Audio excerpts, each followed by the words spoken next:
good day, and welcome to Your Voice, Your Power. Today we have one of our favorite guests, all the way from Montreal, Canada. It is Natasha Yeah. Degazon. Say that again? No, you said it. No, I didn't hear your question. No, I was saying your last name. Is it Degazon? Yes, Degazon, yes. Yeah. I go by Natasha DG online anyway because it's less complicated. It's just easy for everybody, but that's exactly, you said it well. You're the first American that said it properly. Woo, woo, woo, woo. You like how I backed down real quick? I was like, no, you say it. But I get it. My maiden name is French and people mess it up all the time. And so I was so glad to get married and get a new name. What is it? What's your Prudhomme. Okay, Prud'homme. Mm-hmm. Okay, cool. They mess it up real good. Real good. So tell the world who you are and what you do. My name is Natasha Degazon, Natasha DG. I started my journey as a makeup artist, and a few years after, I created a brand that was offering makeup accessories to help women get equipped and to help them build confidence. And now that ever since COVID hit, I knew there was a need to create a community to help women stay focused, build confidence to make and empower them to do bold moves. And so we have a new platform that is called the LadyBoss Academy, in which we do have the brigade as well. And so I'm very excited about that. And so now I'm mentoring women. I absolutely love that because one of my favorite words is identity. And I talk about it all the time because I remember I interviewed you in 2018 when I first started this podcast, which seems like forever ago. And I wasn't even the same woman then. I've actually had two surgeries since then. I've gone through all of these identity crises with, do I cut off my hair? Do I let my hair grow? Losing my hair? All these different things. So listening to you transforming from being a makeup artist to a mentor and helping women boss up, I'm loving it because we go through so many transitions in life. And we often feel like it's just us, it's like we're in the closet, trying to figure out what we want to put on today, but we may be swelling or we may have, cramping or something, the different things, we never feel the same oftentimes when we wake up, especially going through, motherhood and all these different seasons that women go through, and so I'm loving to hear that you help women nurture those Yes, changes and adopt new strategies to feel comfortable in your own skin. absolutely. Well, I needed that because in if I would go back to COVID-19, like that's exactly the crisis I was going through because everybody got into the chaos that was going on, got everybody mixed up on social media, and social media was kind of safe space to do business and stuff like that, but it was all mixed up. And honestly, I was trying to find myself, but I was losing myself the more I was using social media. And so I had to do a lot of on and off thing, and Mm-hmm. I needed to find to redefine myself as well and be like, okay, if I don't operate on social media, how can I still be relevant Mm-hmm. today? And that's where it came, that idea came from. That's awesome because we become dependent on things, and I think COVID let a lot of people know what was important and what wasn't, because Yes, everybody had to shift. It didn't matter if you worked from home or if you worked in an office, like everybody had to do a deep dive and some self-reflection on who they are, what they do, and why they do what they do. And so exactly. it's really interesting because I go through isolation issues, but I was running my business from home way before COVID.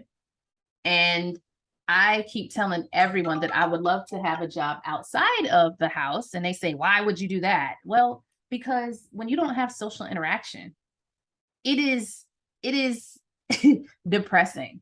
And so now we have a society that has gone through this isolation and this forced isolation, and people's mental health is just deteriorating so bad because it wasn't by choice.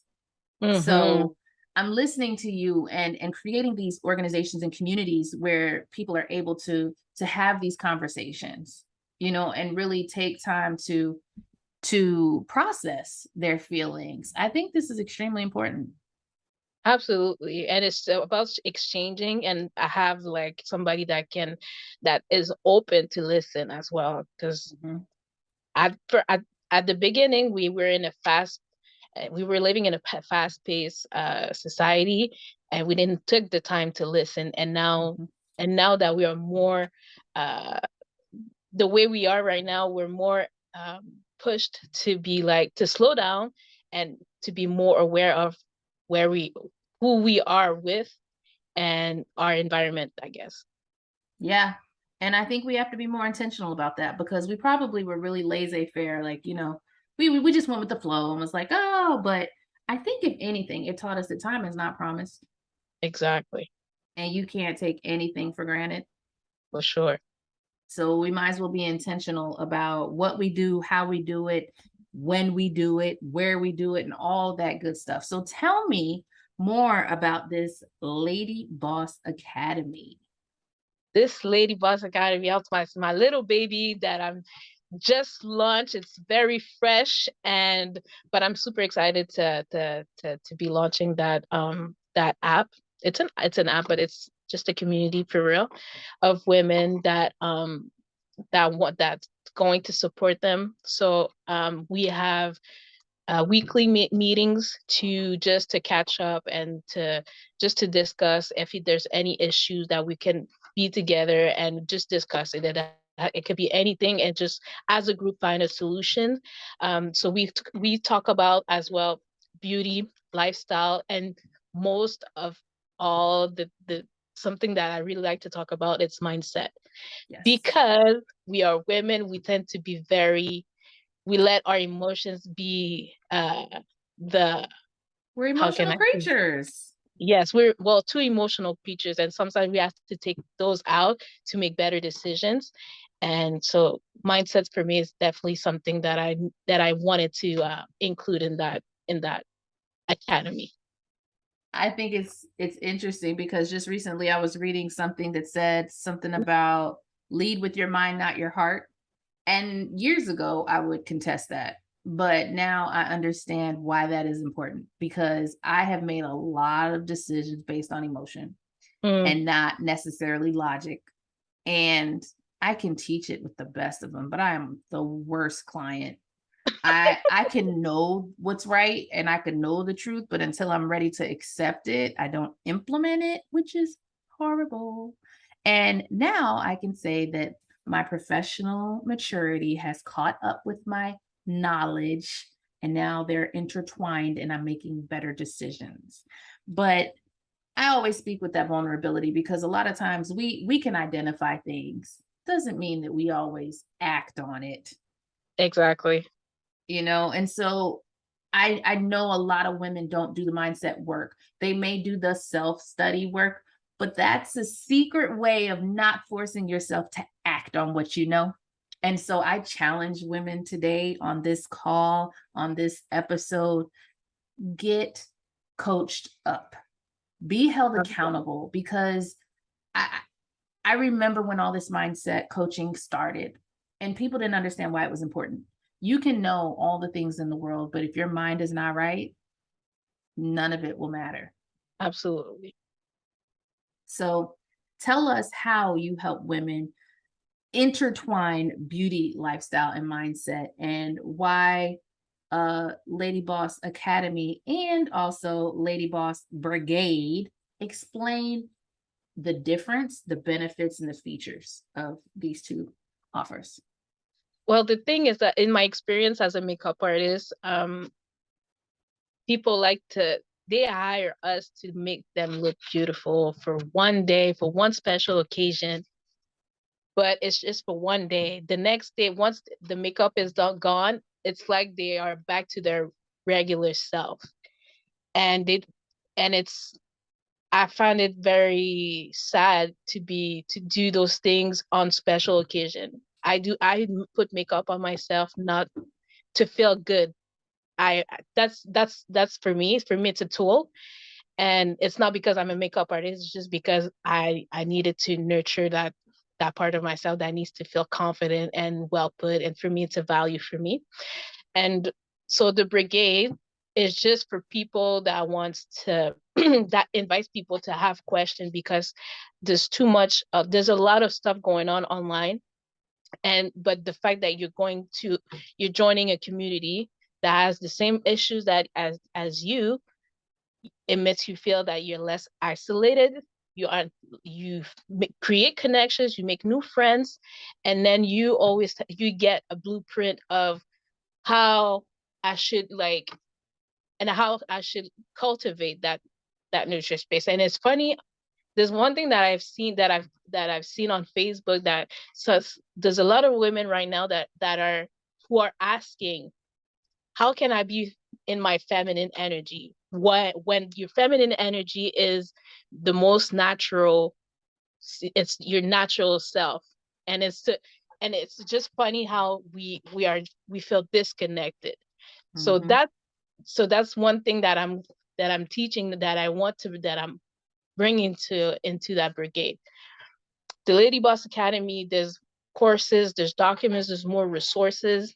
And then that's for women that wants to go to another level. That needs to be trained. I could say Mm-hmm. that, trained, or have those for trainings. I could say courses where they need to develop self-confidence, and why we do stuff that we do. We don't just do cosmetics because we do cosmetics. We do something because you need to present your best self. Mm-hmm. I appreciate that. And you said exactly what I wanted you to say, is that makeup is a mask. And if your inside does not match your outside, it's all a facade anyway. And imposter syndrome is something that every woman has faced at some point in time in their life. And I'm glad it has a name, because a lot of us didn't know what the name was. And we get these labels of depression. And, we're really quick to go somewhere and get a mental health label. But ultimately, it's really trying to be congruent with the changes in your body, the changes in your mind, the changes in your hormones, and kind of keeping up with those changes and what they mean for us. And so I want to first of all give women permission to feel, Mm-hmm.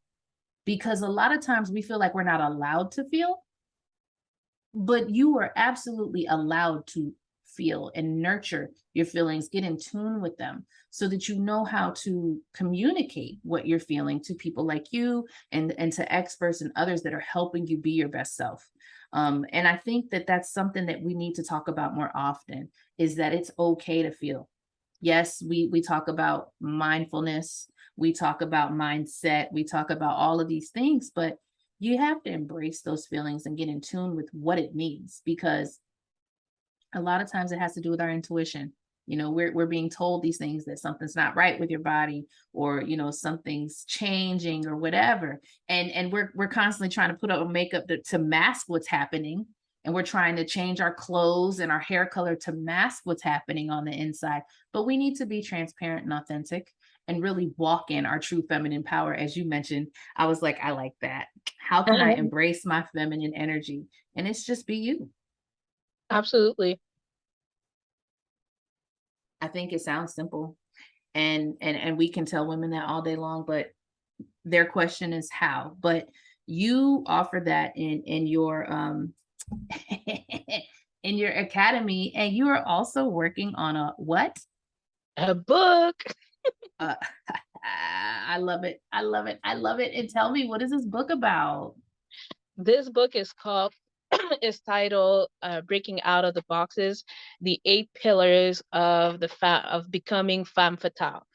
And obviously, I'm bringing out the foundations of becoming um, this woman that attractive, but that knows who she is, that embrace her feminine energy. But it's also like a little, I'm sharing a bit about my life as well, because I've been brought up in it's so much in an environment that was so I felt too much protected. I was overprotected. Mm, So don't cut your hair. It's not feminine. Don't do those kind of stuff. And I at one point in my life I was like, you know what? I can't do this. I don't feel like I there's something, I know I have something in me that is greater than what I'm living it. So mhm, I needed to break those walls of mhm, of being shy, of not saying what I needed to say, to be more present, to say what I need to say, and to say no. Sometimes mhm. I have to say no Yep. and put my foot down. And so that book really is the blueprint to be that women. And I'm mostly talking to women that are mainly in 35 age to 30, 35, 45, but because I feel it's a bracket that it's so neglected, and it's Mhm, a bracket where they're a bit lost because they still feel like those beautiful days are gone. It was in my 20s, when it's not, because you can reinvent yourself more than ever to now today. And so I wanted to encourage those women, empower them to be sexy, to feel good about themselves, and to embrace who they are. I love it. I fall in that bracket and I reinvent myself every Monday. See, So I I'm like that. cracking up because it's the truth. You know, you start off the week really good and really, refreshed and powerful and focused and driven. And as the week goes on and life gets a hold of you, it's like you question everything. It's like, am I doing the right thing? Am I a good mom? Am I a good wife? Am I a good business owner? What am I doing? You know, and I think that a lot of people go through that, but life has a way of wearing you down if you let Yes, it, and if you don't have the right support in place. that's for So, sure. yeah, and so it sounds like you created this because you understand that we need that support, not to mention we need the permission. Sometimes we have to give ourselves permission to say no. I think I think I learned how to say no at 35. Maybe Wow. no, no, it wasn't even 35. I think I entertained it at 35, and I think I perfected it at 40. Mm, Now I'm getting real good at it. 41. I'm like, yep, nope, not now. I'm unapologetic about it. And that's a feeling of freedom. Like yes, I I was just telling my husband last night, I was like, I previously made a decision for everybody else. Now I'm making decisions for me, it's because we do that. I I see myself in what you're saying, and and ever since I got into the business world, people were saying all kind of stuff because I was so I like to serve people, so but I was neglecting myself. At Mhm, one point, I was like, "Ah, enough is enough. I'm showing up for people, but I can't show up for myself." I, there's something that I needed to break, and then ever since, you know, people need to readjust themselves to that new reality, and then mhm. for sure you're gonna experience resistance. People won't like it because you've been so available, Yes. but unfortunately I don't care anymore. You could talk bad about me, go ahead, but now I need to be in that freedom. Yep, You said it well, to be unapologetic about that. It's another level of freedom. It's it so is. powerful what you just said. I'm like, I got chills just listening to Yeah, hearing you yeah. saying that. Yep, I'm learning how to put do not disturb on my phone. I'm learning how to say no. I'm learning how to mean what I say. And that's the thing, is that previously I've always been very careful about how I approach things, how I say things, but I realized that didn't serve me. It served Hmm. everybody else. And Yes. and we can even walk and teach in this stuff. I mean, who I've been in mental health for so long. It's like I knew all the things that I was doing and I knew it was wrong. And I knew I was the worst patient, the worst client, but it was comfortable. It was Hmm. I mean, I've done it so long, it's like, that's just what I do. And yet I say I can't stand people that are like, that's just the way it's always been. Mm. What's the difference? That's exactly how I was. But ultimately, I think that we have to work together to give every woman the power and the courage and the confidence and the conviction to walk in their own power, knowing who they are, and what they have to offer the world without apology. Yes. I love it. And I also, So and this is something I just wanted to add is just that something that that's gonna be included in that book. I'll be addressing the independent woman, how it's not what we were preaching today. Like, I don't need this, I don't need that, but I don't need anybody. That's not independence. I'm really addressing that in a way that it's to be independent, it's to be resourceful. Not to that I don't need my sister, I don't need my brother, I don't need nobody. About being resourceful. I'm writing this down because that's a whole workshop. Mm, mm, mm, I absolutely love this. And I Yeah, think that's why you have some people that don't like independent women. say that again. I said that's why people don't like independent women because it's not necessarily that they don't need it. It's it's the fact that even if you don't need it, doesn't mean you don't want it. It just means that you Exactly. have the ability to provide it for yourself, and there's absolutely nothing wrong with that. But yes, Exactly. I love this. I love this. We could go on and on and on, but I'm going to wrap up. I want to ask you if there's anything else that you would like to tell our audience, and specifically um, women between 35 and 45 who may feel a bit lost, as you said. And I wrote down a note from what you said: self neglect in service. We can serve others, but do not neglect yourself in giving to the world and having nothing left for yourself. Any last words for our audience today? Yes, I would say Instagram, Facebook is not reality. You need to create your own. If you need to turn off and remove those apps, go ahead. I've done it. I've done it in the past 2 years. I've done it many times until I was ready to be on it for good. But I don't need to those apps. But those apps, if you're on it, be mindful. It's not reality. Create your what's being promoted as um, beauty. It's not necessarily your reality or what you should be aiming at. Take a piece of paper and write it down. Write what you need to work on to feel good and confident, and but don't compare it. Don't put it against Instagram. I love it. You said it's not reality. Walk in your own truth, face your own reality, and stop comparing yourself to others. This Yes. was another wonderful edition of Your Voice, Your Power with Anika and Natasha Degazon of Lady Boss. Thank you all for tuning in. As always, stay powerful.